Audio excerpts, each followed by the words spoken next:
oyingcwele mina igama lami ngumfana waseJudiya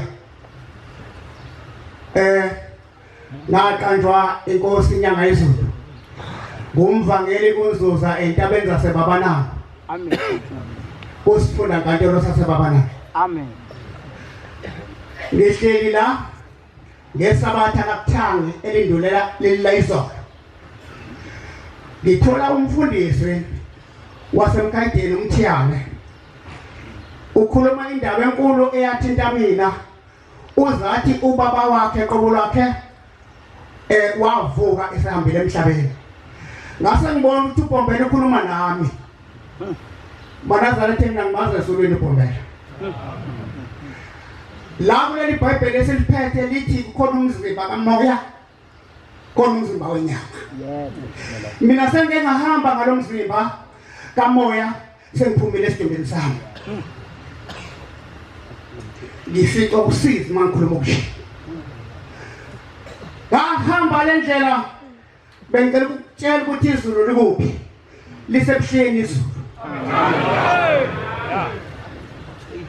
ngabe seniyahamba wathatheka umphefumulo ngizokhuluma indaba ende kodwa ngizoyikhuluma ibe mfishane kangaka ngathi mangihamba ngalendlela sibaningi kodwa singakhulumisani ngiyakuphi mina ngaleso sikhathi inkosi uBhombela wayembethe inkosi la ngase ngiyihamba lendlela isidumbu sami ngasasithandi sengithanda lese ngihamba ngaso sikamoya ngathi mangifika emzini wasephakameni izulu lasephakameni namhlanje sebuhleni ngathi mangifika safika endlini emhlophe kodwa le ndlu noShembe loshelelayo ngathi mangifika khona oshelele ngakabi nalo lelo bhadi lokushona phansi ngathinta kancane ngeminwe kuloShembe loshelelayo kwakhona ikhesheli ngithathayo kamoya la ngidudubeza phezulu awu ngafika ukakani kami masinya mthatha kumesithole tena kongo kushelo nontatha pataki unokasikweta bazathola zakonto uzoza kwamaphamba lapha ngokuthi selibona mna ngashika lokho ukakana kami saphezulu lwasethi mntana msufikile ngathi yebo nkosi sengifikile lwasethi ukakana ngase ngizibuze enhlizweni ngathi konje ngisho kanjani ukuthi inkosi kulo muntu omhle kanje ngisho kanjani inkosi ke noba ngimazi thuba lasethi ukakana yini indaba ungabaze ukuthi usho kanjani inkosi mina uyangazi ethi ngoba ngathi kangikwazi uNkulunkulu kwase kujika mina ngathi angikwazi uNkulunkulu lwasethi ukakana mina ngiyoshembe uJesu wabantu abamnyama wasethi mntanami ake ngibone ukuthi igama lakho likhona na awu uNkulunkulu uzungahlangula igama lami ngithi ngiyahamba ngihambe emhlabeni uNkulunkulu uyilangithela uthuli wasevula ibhuku elingangumuntu emile walithi kumbuthukanya ngaliphenyanga wasethi mntanami igama lakho likhona wayesethi kodwa isikhathi sakho kusona iyenziwa abantu bakini abahlakaniphileyo lento wasethi ngisakuphindisela emhlabeni ngizawusebenza ngawe angazi ukuthi ngisebenzani uNkulunkulu wami kodwa ngibonga nampa abantwana bakaNkulunkulu abaseduze kwami ngapha laba abala kulolu piyane kanjalo abasebenza ngaphakathi ngiyababonga ngoba into engiyenzayo mina lanje esikhumbuzweni ngigijime phansi phezulu ngiphindele ekhaya ngibizwa abantu abangakholwa bafike bavume labo ukuthi ngibafake laba bantu ngoba ngibona ukuthi uShembe wathi angisebenzele abantu ngigijimisa lela lizwe sebabani lemhlophe indaba zonke ilabantu engibalanda nje imizi yonke bengakholwa ngibalethela bafike bangene bakhethe inkosi Shembe oyingcwele kwathi mase ngihamba wayesethi uShembe hamba ke manje ukakane uyobona inhlangakazi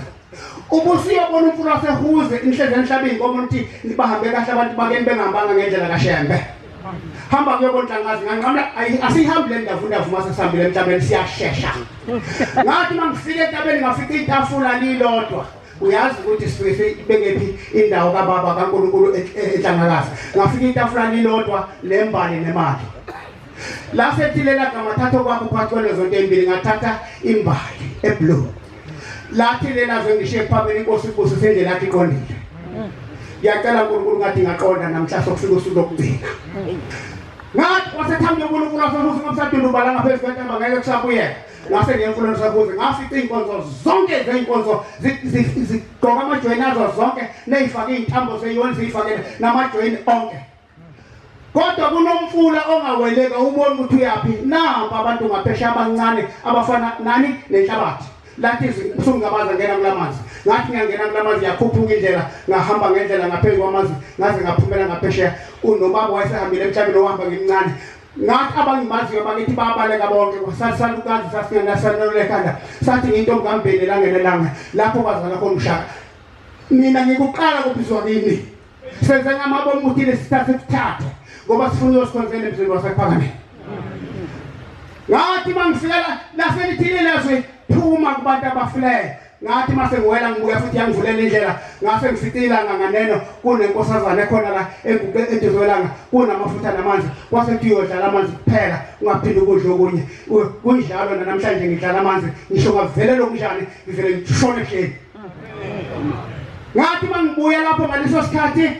ngafika kwasethamba ngekhombisa umzoma Nazarethe ngathi mangifike emzini waManazarete khazana ngaphezulu kwelenganenyanga angazi uNkulunkulu noma asizisangivulela lezi yafana kwavele kwavuleka lawo maglasi umzoma athi wakhona amaglasi iMnazarethe yakhona phakathi yaxhopha yasiyangivulela laselishizwe phe kwami lathi ngithenza kuphindisele emuva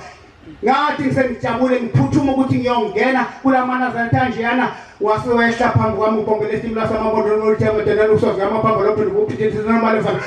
lathi gqume phambi kwami lathi manje gqume phambi kwami lasengiphebeza ngenanto kemnandi enamakamnandi ngahlehla ngaze nginyathela isidumbu somuntu kanti nginyathela isidumbu sami kwaba kuvuka kwami isidumbu inkosi yobusisiso la amen